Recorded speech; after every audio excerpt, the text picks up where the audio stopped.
The expeditious movement of vehicles plays an essential supporting role in the operation of an aerodrome. Wherever possible, the areas in which vehicles and aircraft operate are segregated. However, there are many occasions when vehicles need to move on the aircraft maneuvering areas for maintenance purposes or in direct support of aircraft operations. Procedures governing the movement of vehicles vary widely from aerodrome to aerodrome, but certain factors which must be taken into account when driving on an aerodrome are common to all. Aircraft are not as maneuverable as vehicles. The visibility from an aircraft cockpit for ground movement purposes is more restricted than from a vehicle. For these reasons, drivers of vehicles operating close to aircraft must be extremely vigilant and comply in full with local procedures and air traffic control instructions. Correct RT operating techniques must be observed by all users. It's important that a continuous listening watch is maintained by all vehicles on the movement area, not only in case of further instructions from the control tower, but also so that drivers can be made aware of the movements and intended movements of other traffic. In this way, the risk of collision will be reduced. When making their initial call, drivers should identify themselves by their vehicle call sign and state their position and intended destination. The desired route may also be stated at this time. If the controller is too busy to give instructions, he will reply, "Stand by." This means that the driver must stay in his present position and wait until the controller calls back. A variation on this is when there is conflicting traffic along the route requested by the driver. In this situation, the controller may reply, "Hold position," which means that the driver should not proceed until the controller calls back with permission to move.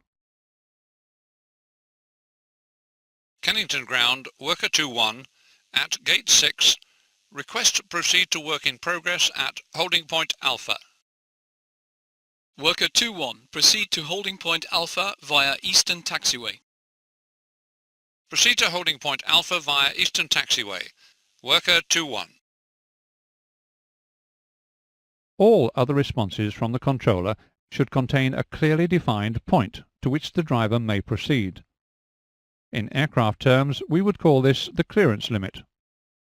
Of course, it may not be the intended destination, in which case the driver must stop at this point and request permission before going any further. Stephenville Ground, Fire Tree. At fire practice site, request return to fire station.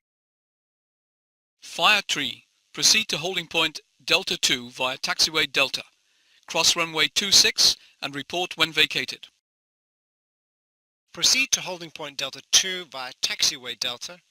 Cross runway 26 and report vacated. Fire Tree.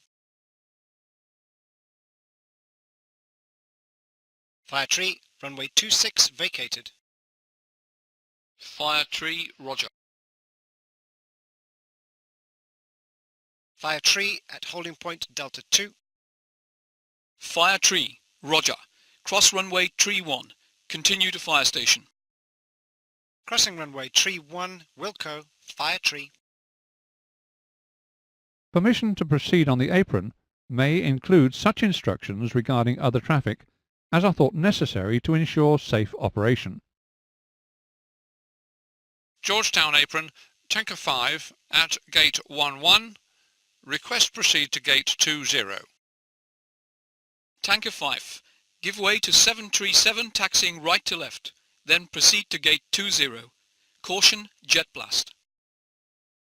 Giving way to 737, then proceed to Gate 20, Wilco, Tanker 5. Drivers should note carefully the position to which they may proceed, particularly where the intended route involves crossing a runway.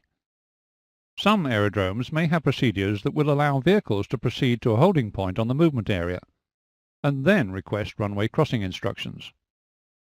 Under no circumstances should a driver cross a runway unless positive permission has been given and acknowledged. A runway vacated report must not be made until the vehicle is clear of the designated runway area. Kennington Ground, Worker 2-1. By the control tower, request proceeds to the maintenance area.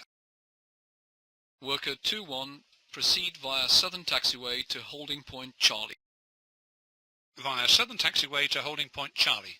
Worker 2-1. Worker 2-1 at holding point Charlie. Worker 2-1, stand by.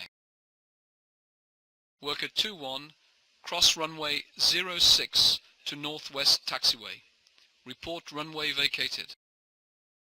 Crossing runway 06. Wilco. Worker 2-1. Worker 2-1. Runway vacated. Worker 2-1, roger. Proceed to maintenance area. Proceed to maintenance area. Worker 2-1. If a vehicle is operating on the runway, it must be instructed to leave the runway when it's expected that an aircraft will be landing or taking off. Worker 1-8, vacate runway 24. Take next right. Report runway vacated.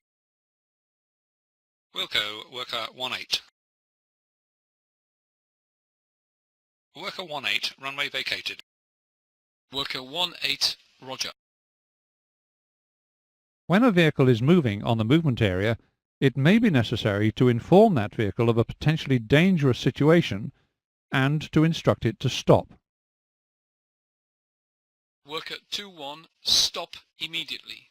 737, moving from stand 6. Stopping. Worker 2-1. Drivers of vehicles required to tow aircraft should not assume that the receiving station is aware that an aircraft is to be towed. The performance and maneuverability of ground vehicles are obviously considerably reduced when towing aircraft, and this is taken into account when instructions are issued to such vehicles.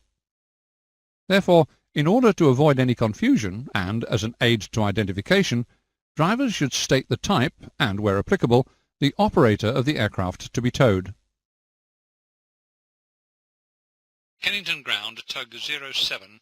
Request tow, Oxbow 737 from maintenance area to stand 1. Tug 07, proceed to holding point Romeo. Report at Romeo. Proceeding to holding point Romeo. Wilco, Tug 07.